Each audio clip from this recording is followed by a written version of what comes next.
ഒരു തെരഞ്ഞെടുപ്പിൽ രാഹുൽ ഗാന്ധിയെ തോൽപ്പിച്ചതിന്റെ ഹുങ്കിനിയും സ്മൃതി ഇറാനിയെ വിട്ടുപോയിട്ടില്ല. ലോകം കീഴ്മേൽ മറിച്ചതുപോലെയാണ് 2019 മുതൽ സ്മൃതിയുടെ പെരുമാറ്റം. അമേഠിയിൽ രാഹുൽ ഗാന്ധിയെ അട്ടിമറിച്ചതിന് പിന്നാലെ കേന്ദ്രമന്ത്രി സ്ഥാനമാണ് സ്മൃതിയെ തേടിയെത്തിയത്.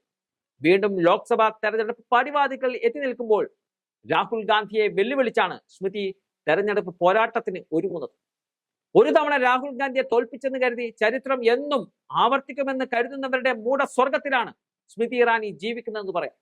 സിനിമ സീരിയൽ രംഗത്തു നിന്നും BJPക്ക് വേണ്ടി രാഷ്ട്രീയത്തിൽ ഇറങ്ങിയ സ്മൃതിയുടെ പാരമ്പര്യമല്ല രാഹുൽ. ഇന്ത്യൻ സ്വാതന്ത്ര്യ സമര കാലം മുതൽക്കേ തന്നെ എഴുതി ചേർക്കപ്പെട്ട ചരിത്രത്തിന്റെ ഭാഗമാണ് രാഹുൽ ഗാന്ധി. ആ രാഹുൽ ഗാന്ധിയെ വെല്ലുവിളിക്കുമ്പോൾ പാരമ്പര്യമെങ്കിലും സ്മൃതി ഓർക്കണമെന്നതാണ് പറയാനുള്ളത്.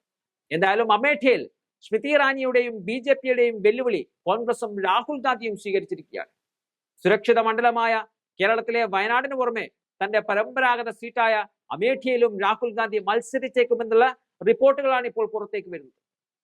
രാഹുൽ പേടിച്ചോടിയെന്നും തോൽവി ഭയന്ന അദ്ദേഹം ഉത്തർപ്രദേശിൽ മത്സരിക്കുന്നത് ഒഴിവാക്കുന്നു എന്നുള്ള BJPയുടെയും കേന്ദ്രമന്ത്രി സ്മൃതി ഇറാനിയുടെയും പരിഹാസം ഉയർന്നിരിക്കുന്ന സാഹചര്യത്തിലാണ് രാഹുൽ വെല്ലുവിളി സ്വീകരിച്ചേക്കുമെന്നുള്ള സൂചനകൾ ഇപ്പോൾ പുറത്തു വന്നത്. ഭാരത് ജോഡോ ന്യായ് യാത്രയിലൂടെ ഇന്ത്യൻ യുവതയുടെയും UPയിലെ യുവാക്കളുടെയും ഇടയിലൂടെ വലിയ സ്വാധീനമുണ്ടാക്കാൻ രാഹുലിന് സാധിച്ചിട്ടുണ്ടെന്നാണ് വിലയിരുത്തപ്പെടുന്നത്.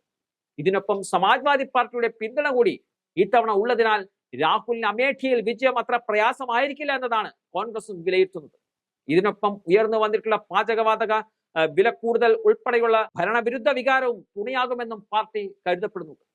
അതേസമയം രാഹുലിന്റെ സ്ഥാനാർത്ഥിത്വം സംബന്ധിച്ച് കൃത്യമായ വിവരം കോൺഗ്രസ് ഇനിയും പ്രഖ്യാപിക്കാനിരിക്കുന്നതേയുള്ളൂ. കോൺഗ്രസിനെ സംബന്ധിച്ചിടത്തോളം അമേഠി വളരെ പ്രധാനപ്പെട്ട ഒരു മണ്ഡലമാണ്. അതുകൊണ്ട് തന്നെ അമേഠി തിരിച്ചു പിടിക്കേണ്ടത് കോൺഗ്രസിന്റെ ആവശ്യം കൂടിയാണ്. 2019 തോൽവിക്ക് ശേഷം 4 വർഷങ്ങൾക്ക് ശേഷം രാഹുൽ ഗാന്ധി കഴിഞ്ഞ ദിവസം അമേഠിയിൽ എത്തിയിരുന്നു. തൊഴിലില്ലായ്മയും കാർഷിക പ്രശ്നങ്ങളും വ്യാപകമായി ഉയർത്തുകയും BJPയെ കടന്നാക്രമിക്കുകയും ചെയ്താണ് അന്ന് രാഹുൽ മടങ്ങിയത്. ഇതിനെല്ലാം പുറമെ ഇന്ത്യ സഖ്യത്തിന് കീഴിൽ സമാജ്വാദി പാർട്ടിയുമായി ഉണ്ടാക്കിയിട്ടുള്ള ബന്ധവും കൂടി ചേരുമ്പോൾ ഇക്കുറി അമേഠി വീണ്ടും രാഹുലിന്റെ കൈപ്പിടിയിലാകുമെന്നതാണ് രാഷ്ട്രീയ നിരീക്ഷകരും അടിവരയിട്ട് പറയുന്നത്. 1967 മുതൽ കോൺഗ്രസ് ജയിച്ചു വരുന്ന സ്ഥലമായിരുന്നു അമേഠി. 2019 സ്മൃതി ഇറാനി ചരിത്രം തിരുത്തി എഴുതിയത്. 1980 സഞ്ജയ് ഗാന്ധിയുടെ കാലഘട്ടം മുതലാണ് ഈ സീറ്റിൽ ഗാന്ധി കുടുംബത്തിന്റെ അംഗങ്ങൾ മത്സരിക്കാൻ തുടങ്ങിയത്. രാഹുലിന്റെ മാതാപിതാക്കളായ രാജീവ് ഗാന്ധിയും പിന്നീട് സോണിയാഗാന്ധിയും ഇവിടെ നിന്നും മത്സരിച്ച് ജയിച്ചതാണ്. ഒരു തവണ അടിയറവ് വെച്ചുവെന്ന് കരുതി ഈ സീറ്റ് BJPയുടെ കുത്തകയായി വിട്ടു നൽകിയിട്ടില്ലെന്ന് തെളിയിക്കുവാനുള്ള നീക്കമാണ് രാഹുലിൽ നിന്നും ഇപ്പോൾ ഉണ്ടാകുന്നത്.